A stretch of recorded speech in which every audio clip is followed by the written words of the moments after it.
Hello guys, ഇന്ന് നമ്മളിപ്പോൾ എന്തിനാ പോണേ? ഫുഡ് വാങ്ങിക്കാൻ. എവിടുന്ന്? എവിടുന്ന്? എന്നിട്ട് നമ്മൾ എവിടെ ഇരുന്നിട്ടാ കഴിക്കാൻ പോണേന്ന് ടെസ്റ്റ്. അത് ഈ ഗ്രൗണ്ടിൽ ഇരുന്നിട്ട് നമ്മൾ കഴിക്കാൻ പോണേ. ഹലോ ഗായ്സ്, ഇന്നിപ്പോൾ നമ്മൾ എന്തിനാ പോണേ? നമ്മൾ സ്റ്റേ ചെയ്യാം. അതെ, അതും വെറൈറ്റിയാണ്. പ്രകൃതിയിലിരുന്നുകൊണ്ട് കാണിച്ചു തരാം. പറയണം എടാ ലോക്ക്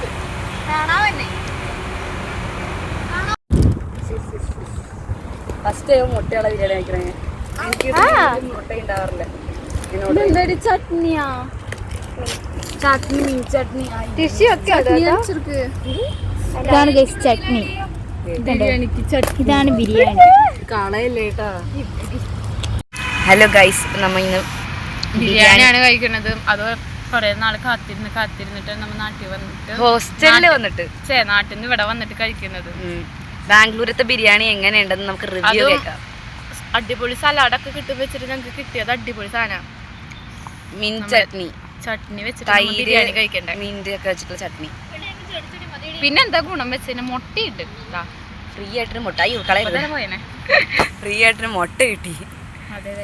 ഗൈസ്, പിന്നെ പാക്കേജ് നമുക്ക് റീയൂസ് ചെയ്യാം. വല്ല സ്നാക്സ് ഒക്കെ കഴിക്കാൻ എടുക്കാം. ഗൈസ്, നമ്മളങ്ങനെ കഴിച്ചു കഴിഞ്ഞു ഗൈസ്. അതെ ഗൈസ്, അതേപോലെ ബാക്കി വെച്ചു ഗൈസ്. നമ്മൾ കഴിച്ചില്ല ഗൈസ്. എനിക്ക് ഇഷ്ടപ്പെട്ടില്ല ഗൈസ്. കുറച്ച് കഴിയുമ്പോൾ കുറച്ച് മടുപ്പുണ്ട് ഗൈസ്. കാരണം നമുക്ക് ഇതിന്റെ ഒപ്പം ചട്നിയാണ്. പിന്നെ ഈ റൈസ് എന്ന് പറഞ്ഞാൽ നമ്മൾ ഈ മറ്റേ ഫ്രൈഡ് റൈസ് ഒക്കെ ഉണ്ടാക്കില്ലേ, അതിന്റെ റൈസാ. മയണൈസ് ആയിരുന്നെങ്കിൽ നമ്മൾ പിന്നെ അഡ്ജസ്റ്റ് ചെയ്തേ.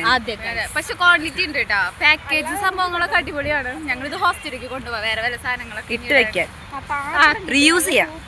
നേരവും ബൈ ബൈ ഗൈസ്. നേരവും